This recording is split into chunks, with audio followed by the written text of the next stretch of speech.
Look around you. The graduating class of the Harvard Business School. Accomplished, brilliant, distinguished, toned. No, seriously, you're all in incredibly good shape, and it relates to my story. I entered HBS as a truly untraditional applicant, morbidly obese. This isn't a place that was built for the big and tall. From squeezing us into narrow rows in our Aldrich classrooms to 5K charity runs every weekend, it's easy to feel like an outsider here.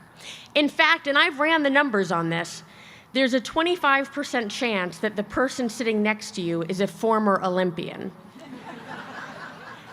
And while I might not be one yet, I'm getting there.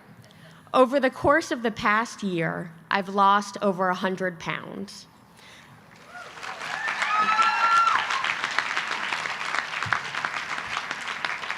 I wanted to share with you my story and the 3 lessons that HBS has taught me. Thank you for giving me the chance. This is truly an honor. My weight my whole life was what I would consider a nuisance. Always there, something I was a bit uncomfortable with, but not so much so that I was entirely willing to change it. In fact, it wasn't until right before I left my job to attend HBS that it dawned on me that my weight could have much broader implications. In a meeting with a mentor on my last day at work, he decided to impart some advice. He told me that I should lose weight at HBS so that employers would be interested in hiring me. Because if I'm not smart enough to know what to put into my mouth, I can't possibly be that smart. 2 things occurred to me then. First, that he's a jerk. I mean, seriously, who says that? Last day of work? But more importantly, I realized then that without knowing it, I had placed conditions on my life that could prevent me from reaching my goals. Many of us create situations that hold us back artificially from being our authentic selves, and many of us will continue to do so.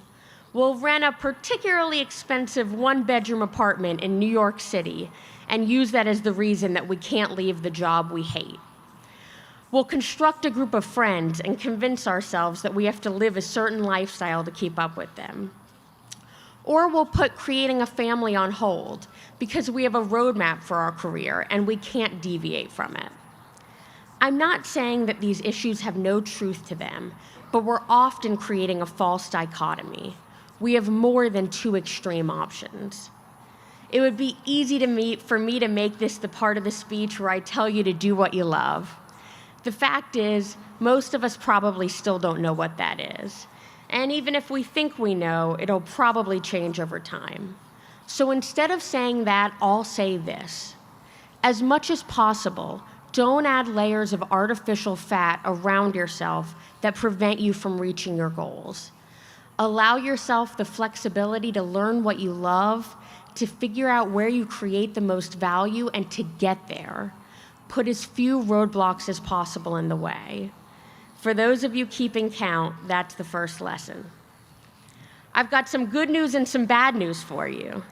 The bad news is that it takes a heck of a lot of courage to change the things that we don't love in our lives, even if we've limited the amount of roadblocks in our way.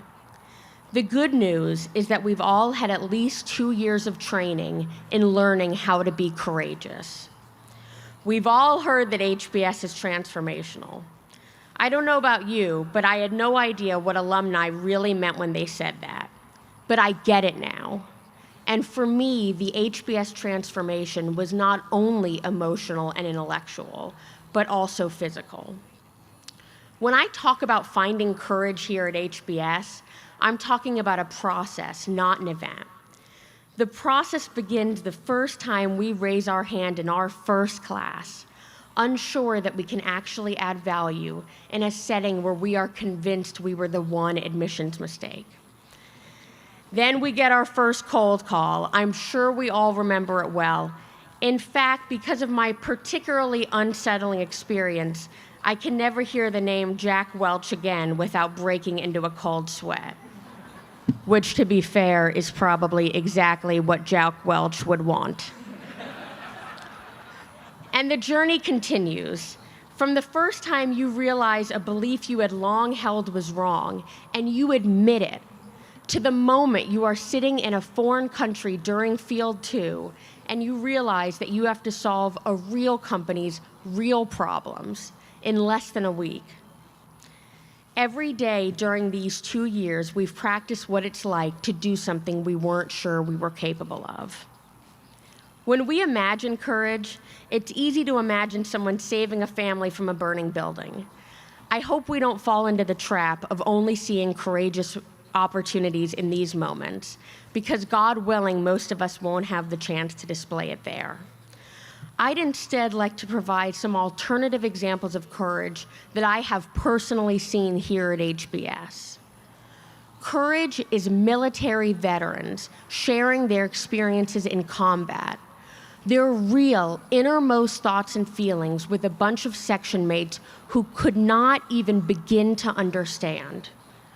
Courage is standing in front of a room of 90 peers who feel like family and voicing the frustrations of a group who feel ignored. Courage is a brand new HBS professor, younger than some of her students, teaching her very first class on her very first day. Courage is a student who asks for tutoring help in an environment of 900 people who have seemed to have never struggled once in their academic careers. And courage is one woman who wakes the entire school up to the fact that gender relations still have a long way to go at HBS. This place may not create courage, but it certainly cultivates its growth. And that, in my opinion, is the core of the transformational experience here. In my case, courage was a section mate asking me honestly what had kept me overweight. And courage was then me battling the urge to be defensive, something I believe I had been for a long time about this issue, and taking a hard, honest look within myself to figure out what had prevented change. I won't claim it was one introspective session or one conversation that made this weight loss attempt successful when so many hadn't been in the past. I think this success was the outgrowth of the growth that had occurred while I was here at HBS. I finally believed that I could achieve something that for a long time seemed out of reach, and I was finally ready to ask for the help and support that I needed to make it through the journey successfully. So here's lesson number 2. If you use a broad lens, you'll see opportunities for courage everywhere you go after you leave this place. You'll certainly see it when you evaluate your life and your career, but you'll probably also see it in the communities you're a part of or the company you work for. If you see a person or a group of people doing something that feels wrong to you, I encourage you to ask those uncomfortable questions and to take action, even if doing so is unpopular. HBS talks a lot about creating leaders who make a difference in the world. Being a leader in those particularly tough situations when it is so much easier to do nothing, that is where we can make a difference. And we can all do that. We have a responsibility to do that. If I can leave you with one more lesson from my experience, it's this. Be full of gratitude and make sure not to get distracted by endlessly comparing yourselves to others. We have a tradition here at Harvard Business School. Hopefully many of you in the audience have had a chance to be a part of it. We give a standing ovation to family members who come to visit class. It's a unique tradition that I've never heard of outside of HBS. We do it because we realize that we could have never done this without you. You, every single one of you in this audience. In fact, this might be a good time to give you a true HBS welcome.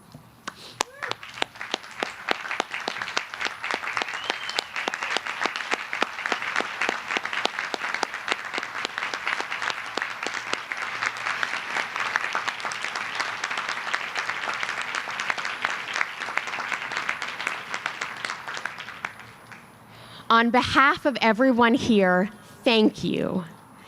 Thank you for helping us with our homework, for making us go to school when we didn't seem all that sick, for cheering with us when things went well, and for bolstering us up when things didn't.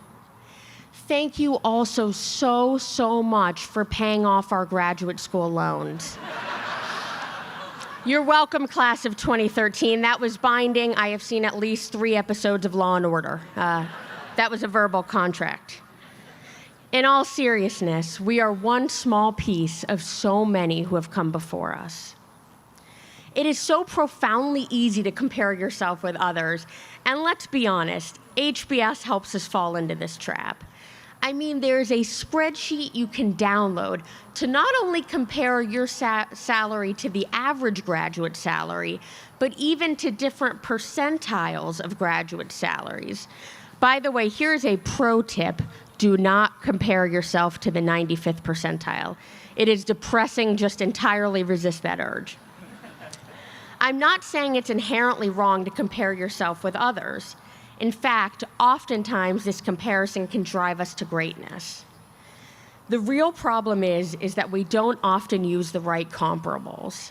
And if finance has taught me at least one thing, it's that the comps we choose really matter. Now that I'm 100 pounds down, I've found myself falling into the trap of comparing myself to everyone else at HBS. If I compare BMIs, I'm still in pretty bad shape compared to the rest of you. But that's the wrong measure. When I focus on the right things, the amount of change within myself, the distance that I've come on my own journey, that's when I realize that I'm on the right track. And I'd rob myself of the joy of this experience if I focused only on the numbers. As we move forward, how can we possibly compare ourselves to others on the dimensions that matter? How positively we've affected our communities, or how satisfied we are with the impact we are making through our work and our families. The amount of cash we have or the size of our house are both pretty poor indicators of what we've accomplished, but they're the easiest to measure, and I know that we can do better than that. So to the class of 2013, it has been quite the ride, and I wouldn't have traded these 2 years for anything. Remember how I said at the beginning of the speech that it could have been easy for me to feel like an outsider here, in the land of the petite and the toned? I never did, and that's because of you. Thank you for accepting me as I was and as I am. You've given me so much, so let me give you something back. To that end, I ask that you please remember these 3 things. Keep your life trim of constraints. Remember and exercise the courage that you have practiced here, and stay grateful for the many blessings in your life. Thank you very much.